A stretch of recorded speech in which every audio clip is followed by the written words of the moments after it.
അദ്ദേഹം ലിബിയയിലാണ്. ലിബിയയിലെ 8 മാസമായിട്ട് ഒരു ആക്സിഡന്റ് ആയിട്ട് ബെഡ് റിഡൺ ആണ്. Completely bed ridden. നട്ടല് സ്പൈനൽ കോഡ് ഇഞ്ചുറി ആണ് സംഭവം.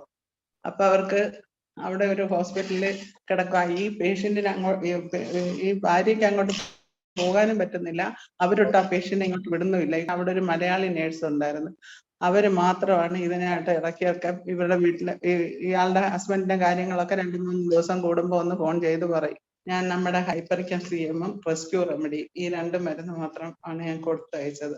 ഞാൻ പറഞ്ഞു ഈ മരുന്ന് സൂക്ഷിച്ചു കൊടുക്കേണ്ട മരുന്നാണ്. കൂടുതൽ തുള്ളി ഒന്നും വീഴരുത്. വെറും ഒറ്റ തുള്ളി വീതം, ഒറ്റ തുള്ളി, ഒരു തുള്ളി മതി. ഓരോ തുള്ളി വീതം 7 ദിവസം അടുപ്പിച്ച് കൊടുക്കാൻ പറഞ്ഞു. കൂട്ടത്തിൽ റെസ്ക്യൂ റെമഡി രാവിലെയും ഉച്ചയ്ക്കും 4 തുള്ളി വീതം കൊടുക്കാൻ പറഞ്ഞു. മറ്റേത് ഒരൊറ്റ തുള്ളി രാത്രിയിൽ. ഞാൻ പറഞ്ഞു ഒരാഴ്ച കൊടുത്തിട്ട് നിർത്തണം, മറ്റേ മരുന്ന് മാത്രം കണ്ടിന്യൂ ചെയ്യണം. ഒരാഴ്ചക്ക് ഒരു ഇമ്പ്രൂവ്മെന്റും ഇല്ലായിരുന്നു. പക്ഷെ അടുത്ത ഒരു 3-4 ദിവസം കഴിഞ്ഞപ്പോൾ രാത്രി ഉറക്കത്തിൽ ഈ പേഷ്യന്റ് തനിച്ച് ചരിഞ്ഞു. സാധാരണ അതുപോലും ഇല്ലാത്ത ഇതായിരുന്നു. പക്ഷെ ഈ പേഷ്യന്റ് തനിയെ ചരിഞ്ഞു കിടന്ന് ഉണർന്നപ്പം ചരിഞ്ഞു കിടക്കുന്ന അയാൾക്ക് തന്നെ മറ്റേതാ ആരെങ്കിലും ഒന്ന് പൊക്കുകയോ എടുക്കുകയോ ചെയ്തല്ലാതെ മാറ്റാനേ പറ്റില്ല. അയാള് അങ്ങനെ കിടന്നുകൊണ്ടിരുന്ന പേഷ്യന്റാ. ഉറക്കത്തിൽ ചരിഞ്ഞതാ. അപ്പൊ അത്രയും ഒരു ബലം നട്ടലിന് കിട്ടി.